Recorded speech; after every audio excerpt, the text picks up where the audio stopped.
पेड़ पर उछल कूद कर रहा था। उसका पैर फिसल गया, बंदर जमीन में गिरा धड़ाम से। जिस समय वह गिरा उसके माता पिता कहीं गए थे। बंदर रो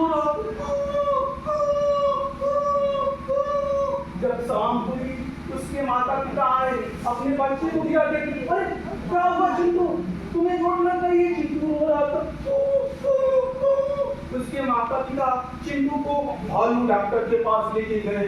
भालू डॉक्टर ने चेक किया तो कहा चिंटू के पैर में काफी मोच आ गई है, अब यह जल्दी चल नहीं पाएगा। माता पिता चिंटू को घर लेके आए, चिंटू को दवा दिए। जब चिंटू के माता पिता कहीं चले जाते थे, उसी जंगल में एक कालू नाम का कौवा, खतरनाक कौवा रहता था, जो बड़ा दुष्ट था। हमेशा काँव काँव करता रहता था और चिंटू को लंगड़ा लंगड़ा लंगड़ा कहता था। तू तो लंगड़ा है, तू तो लंगड़ा है, तू चल नहीं पाएगा, तू तो चल नहीं पाएगा। चिंटू बड़ा परेशान रहता था और एक दिन की बात है कि वो चिंटू को परेशान कर रहा था और कह रहा था, हे लंगड़ा, जंगल में दौड़ प्रतियोगिता होनी है। अरे मैं तुमसे क्यों कह रहा हूँ, तू तो लग रहा है तू तो जीत ही नहीं पाएगा, तुमसे क्यों कह रहा हूँ।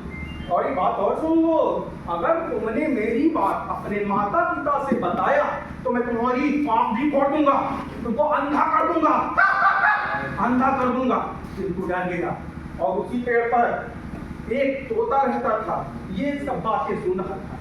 जैसे ही कालू कौवा गया, तोता आया, कहा चिंटू डरो मत, कालू कौवा कुछ नहीं कर पाएगा, तुम हौसला रखो, तुम्हें मैं दौड़ना सिखाऊंगा, तुम जरूर चलोगे, तुम्हारी चोट ठीक हो जाएगी। उसने हौसला दिया, चिंटू को हौसला मिला, चिंटू धीरे धीरे चलने लगा। बहुत ही जल्द उसके पैर में सुधार हो गया और जब जंगल में दौड़ प्रतियोगिता हुई, चिंटू प्रथम स्थान लाया और इसका श्रेय उसने तोता को दिया और कहा कि हमें हौसला रखना चाहिए, हम हौसला रखेंगे तभी आगे बढ़ेंगे और हौसला देने वाला तोते की तरह होना चाहिए, हमें किसी का मजाक नहीं उड़ाना चाहिए।